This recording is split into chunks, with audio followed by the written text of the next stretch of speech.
All right, so this is SFV650 2013 model, and I have like a tail tighty, got this shorty exhaust, there's this crash bar thing with some fog lights. I think the dude I bought it from replaced the windscreen, and then someone stole my mirrors, so I replaced them with these cycle gear ones. But yeah, the headlight actually broke. You can see there's like a sheared piece of plastic in there. I hit something on the highway at one point and didn't realize it was broken, but I think it was from that. Anyway, it also, in my opinion, just like is the worst part about this bike. So I'm gonna replace it with this wire frame, 7-inch diameter headlight. I don't think it's LED, I think it's a halogen, but doesn't really bother me. And they got 41mm diameter fork clamps. And it also came with these little, I forget what they're called, let's see here, chubby micro LED indicators. So they have running lights apparently and turn signal LEDs. And there's 3 wires. It looks like the white is the running light, and then the yellow is the turn signal, the black is just common ground. So it came with crimps, but I might just solder it. And yeah, we'll see how this looks. So once you remove the obvious fasteners up here, you just have to pull this guy out pretty hard. I think it's because this windscreen up here is aftermarket. It doesn't seem like it would fall out, or pull out, but just pull it hard. And then I'm actually probably just gonna, because I have the guys that grab onto the uppers of the fork, I'm just gonna remove this headlight frame, basically this wire frame, and it looks like if I just remove these fasteners, that'll do the trick. It'll just all slide out. So all right, so to remove the turn signal connectors, you just lift this tab up, pull the turn signal side of it out, and then unfortunately this frame does slip out after removing these 2 fasteners, but this one harness needs to be removed, but it looks like it's pretty accessible right here. So I didn't even disconnect the battery. And this gets a particularly striking formulation in the thinking of people like Rousseau, Jean-Jacques Rousseau, who is one of these. So there's just like a single tab you have to pull out. So pull this tab back and then grab this connector by these 2 fingers and pull it out. And then that removes the frame. So basically now what we need to do is just snip these and solder them to these. And then I actually have, because of the fog lights, I soldered in like this female connector that mates with this male connector over here. I soldered this right onto the low beam lights, which are, it's like a black and with a blue stripe, and then black with a white stripe. So, and this connector mates right to this new headlight assembly. So this is like ready to go. We just want to grab, if you want to use the running light on this, just grab, I would use the low beam power, and then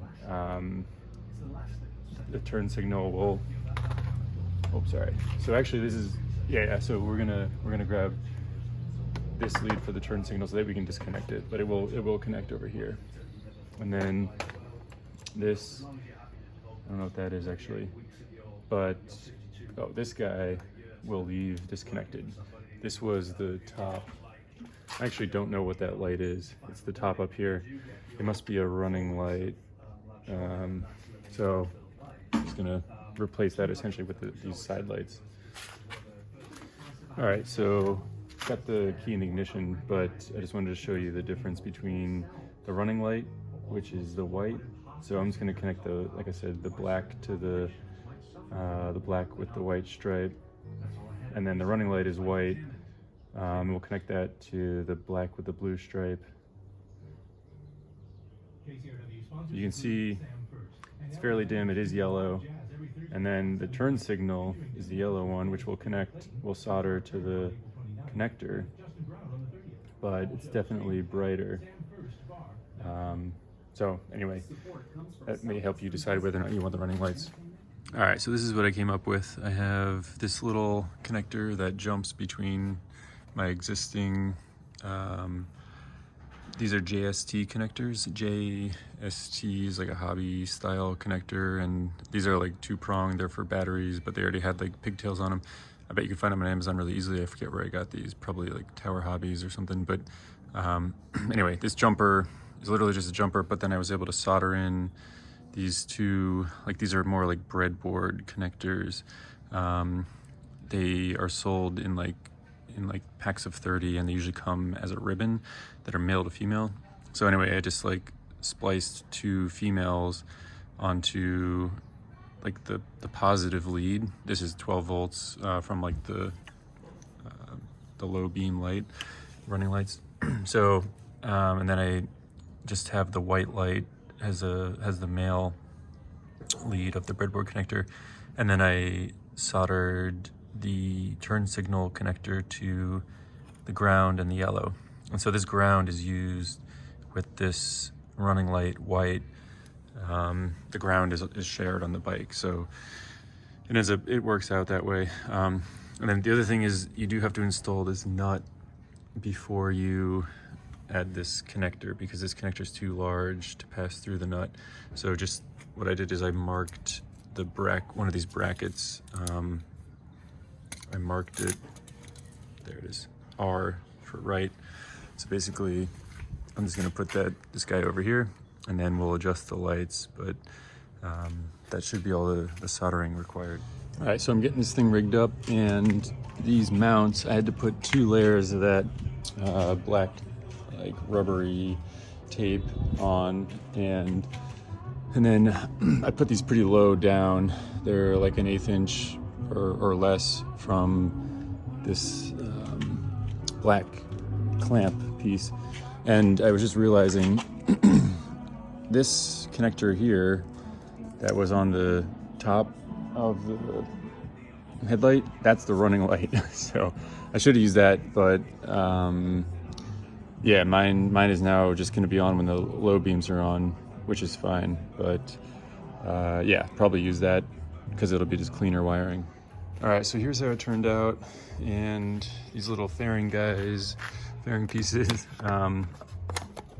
they would fit, but I don't know how good it would look. It would definitely close out some of these wires. I tried to cover it up with like electrical tape, but you need the frame, and you'd have to like cut up the frame for the headlight in order to make it look good. So I didn't really want to deal with it.